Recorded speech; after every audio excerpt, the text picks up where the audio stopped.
Hello, English learners. Welcome back to English for Everyday, your favorite space to learn and practice English through real stories.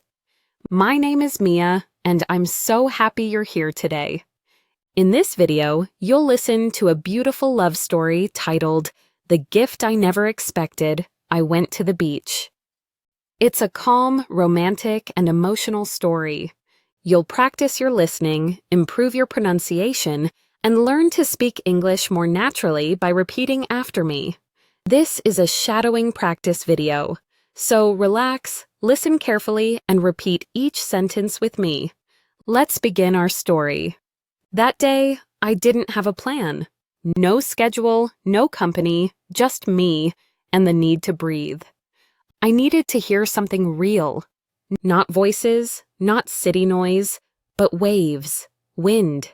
The kind of quiet that speaks louder than anything else.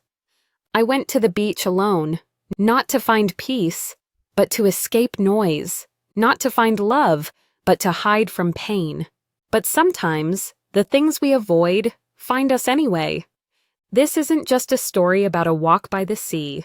It's not about the color of the sky or how the sun felt on my skin. It's about a feeling, a moment, a person. It's about silence and the voice that broke it. It's about loneliness and the stranger who didn't feel like a stranger at all. Let me ask you this. Have you ever been in a place so familiar, yet something new happens and suddenly it feels different? Have you ever received a gift that didn't come in a box, but in a conversation, a glance, a presence? Have you ever walked into the ocean of your own sadness and someone appeared like driftwood, unexpected, gentle, and able to carry you? What if love doesn't always come wrapped in romance? What if it's sometimes a whisper in the wind, a shared silence, a soft connection? I went to the beach with nothing but questions. I walked with heavy steps and an even heavier heart. But the universe, it had a different plan. This is the story of how I found something I didn't know I needed. Something small but unforgettable. A connection, a moment, a gift I never expected. So I invite you, listen carefully. Shadow my words. Let this story enter your voice. Let the rhythm of this love story become part of how you speak. Because this story isn't just mine. It's yours too. A quiet morning. The morning was still, the kind of stillness that makes your thoughts louder. I stepped out of my room and left my phone behind. No distractions, no maps, just instinct and the path under my feet. The sky was soft, not blue, not gray, just quiet. I liked that. My shoes crunched gently against the gravel as I made my way down the wooden path to the beach. Each step felt like a slow exhale, like I was releasing something I didn't know I'd been holding in for too long. There weren't many people there, just one or two souls scattered along the shore, each lost in their own reasons for being alone. I didn't look at them. I didn't need to. We all understood something without speaking. I sat near the edge of the sand, close enough to feel the spray from the waves. I didn't speak, I didn't write, I just listened. To the water, to the birds, to the wind brushing past my ears like a whisper saying, "You're not broken, you're just here." Have you ever had a moment where time slowed down, where the world felt like it paused, just for you? That was my moment, and in that quiet I realized something. I wasn't trying to escape anymore. I was just waiting for something I couldn't name. It was peaceful, but it was also empty, like standing in a beautiful room where no one else lives. And that's when I saw her. She was walking barefoot, holding her shoes in one hand, letting the ocean touch her toes with every step. She moved slowly, like she had nowhere to be, but everything to feel. She wore a pale blue scarf. The wind kept tugging at it, like even nature wanted to hold her. She didn't look at me, Not at first, but something about her presence felt like a sentence I hadn't finished writing in my head. You know that feeling? When someone doesn't say a word, but somehow you already feel seen? That was her. I didn't know her name. I didn't know her story. But something deep inside me whispered, "You're about to." The stranger, she stopped walking. Only a few feet away from me, she stood still, eyes on the water, hands in her pockets, scarf dancing behind her in the wind.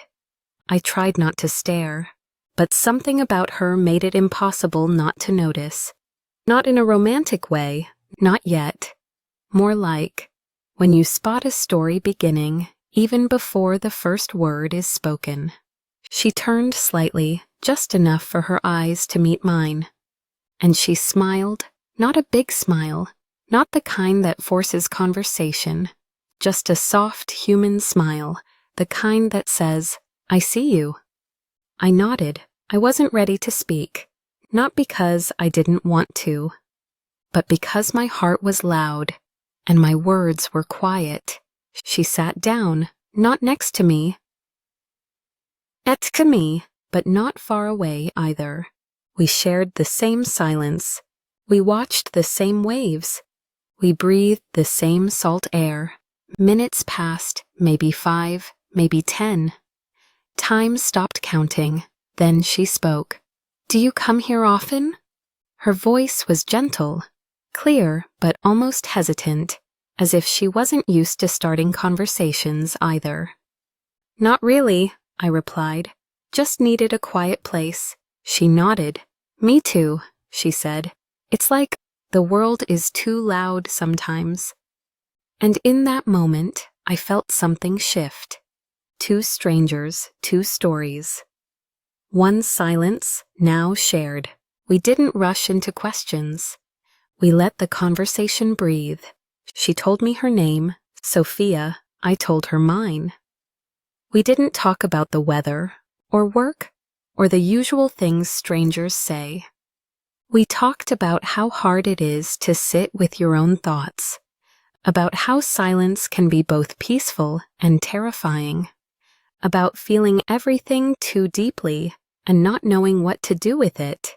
She looked out to the water and said, "My dad used to bring me here when I was little. Every time I feel lost, I come back, like the ocean will remember for me." That stayed with me. There was a softness in her voice, like she was letting me read a chapter of her life she rarely opened. I wanted to say something comforting, but sometimes the best response is listening. She asked, "Do you ever feel like you're supposed to meet someone? Not forever, but just for now?" I said, "All the time. I just never know if I'm imagining it." She laughed gently. "Me too." There was something in that moment, a shared understanding that didn't need to be explained. I noticed the way her fingers played with the edges of her scarf when she thought, the way her eyes stayed on mine just long enough, then looked away as if protecting a secret. There was something about her that felt familiar, not because we had met before, but because she reminded me of a version of myself I had forgotten. The kind that still believed in connection, in people, in unspoken gifts. And all I could think was, how did someone so quiet say so much without trying? Connection grows. We sat in the same spot for a long time. Sometimes we spoke, sometimes we didn't. But somehow, it never felt awkward. She told me about her job, how she spends her days helping others, but rarely takes care of herself. I told her I understood, that I used to do the same. She said she reads poetry when she can't sleep. I told her I write when I feel too much. "Do you ever write about real people?" she asked. I smiled, only when they feel like fiction. She laughed, not loudly, but with her whole face, the kind of laugh that feels like a sunrise. Then she paused, looked out at the sea, and said something I didn't expect. My mom passed away last year. Since then, I stopped expecting joy. I just wait for it to surprise me. I didn't speak right away. I let her words settle, like footprints in soft sand. I'm sorry, I said quietly. She nodded. It's okay. It's not the kind of sadness that asks for fixing.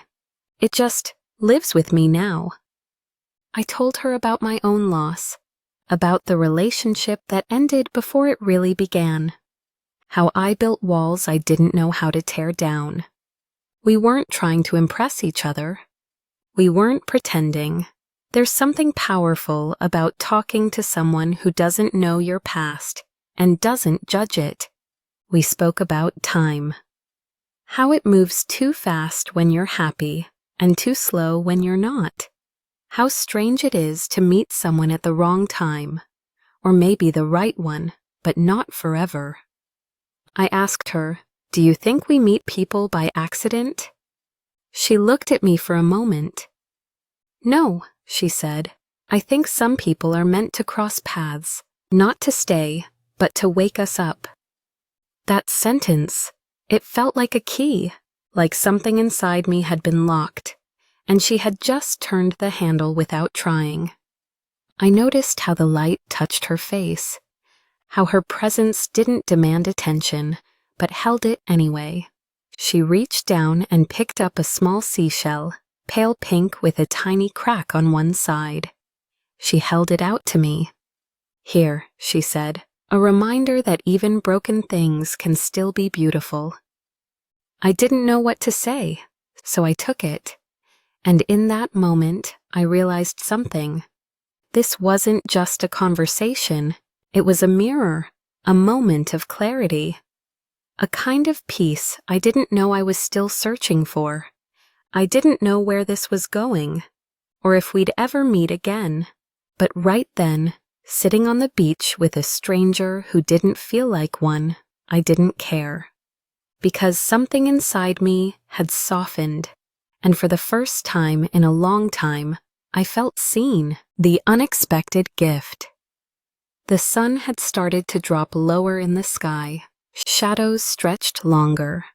The light turned golden. It felt like the world was whispering, "Hold on to this." We stood up slowly, brushing the sand off our clothes. Neither of us said, "It's time to go." But somehow we both knew the moment was about to end. She turned to me and said, "Can I show you something?" I nodded. She walked ahead, stopping near a cluster of smooth rocks, bent down, picked something up. It looked like a small glass bottle, the kind people use to collect sand in, but this one was empty. She held it out to me. "I carry this everywhere," she said. "It's silly, I know, but it reminds me that you don't need to fill something for it to hold meaning." I turned the bottle in my hands. It was scratched, worn, and beautiful in a quiet way. "You're giving this to me?" I asked. She smiled. "It's not a gift like people expect, but maybe you'll understand what it means." I didn't answer right away, because I did understand. It was a reminder, a symbol of all the moments that feel small, but stay with you forever. Moments like these. Like her, like the quiet peace she brought into my life without trying. I looked at the bottle again. Empty, but not hollow. Clear, but full of memory. "It's perfect," I said. We walked a little further down the beach. Our shoulders brushed once. And for a brief second, I thought about taking her hand. But I didn't. Because not all stories need to end with holding hands. Some end with holding space. She stopped again and turned to me. "You know, sometimes people don't need saving. They just need to be seen." I nodded, and I wanted to say thank you, but the words didn't come out, so I smiled instead. And in that moment, I felt lighter. Not because she fixed anything, not because she changed my life, but because she reminded me that I still have one. She gave me something I didn't even know I was missing. A presence, a pause, a reminder that beauty exists, even in silence, even in sadness. That was the gift. And as we parted ways, two people walking in different directions under the same sky, I knew we might never see each other again, but I would remember her, not just as a stranger on a beach, but as someone who arrived without warning and left behind something I'll carry forever. It's strange, isn't it? How one afternoon, one quiet walk, one unexpected person can become a part of your story forever. I went to the beach to be alone, to clear my mind, to find silence. But the universe had a different idea. Instead of silence, I found a voice I didn't know I needed. Instead of space, I found connection. Instead of forgetting, I remembered how it feels to be seen. That day didn't end in fireworks. There was no grand goodbye, no exchanged numbers, no promises, just a moment, a real one, and sometimes that's enough. I still keep the little glass bottle, not on a shelf, not hidden away. I carry it with me because it reminds me of something simple, that even the smallest moments can change you, that love doesn't always arrive wrapped in romance. Sometimes it's just presence, understanding, peace, and that's the gift I never expected. So if you ever find yourself walking alone, if your heart feels heavy and your world feels loud, I hope you remember this story. Not because it's mine, but because it could be yours too. Maybe your Sophia is waiting. Or maybe you are someone else's. Keep your heart open, even when it's tired, even when it's been hurt. Because sometimes, when you least expect it, something beautiful finds you. And when it does, don't miss it. Breathe. Listen. Speak softly. Let the moment in. Now take a deep breath and play this story again. Shadow the words. Let your voice find the rhythm and make the language your own. Because learning English isn't just about grammar or vocabulary. It's about connection. It's about feeling. If this story touched you like it touched me, don't forget to like the video, subscribe to the channel, and practice with me again soon. Until next time, may you always find the gift you didn't expect.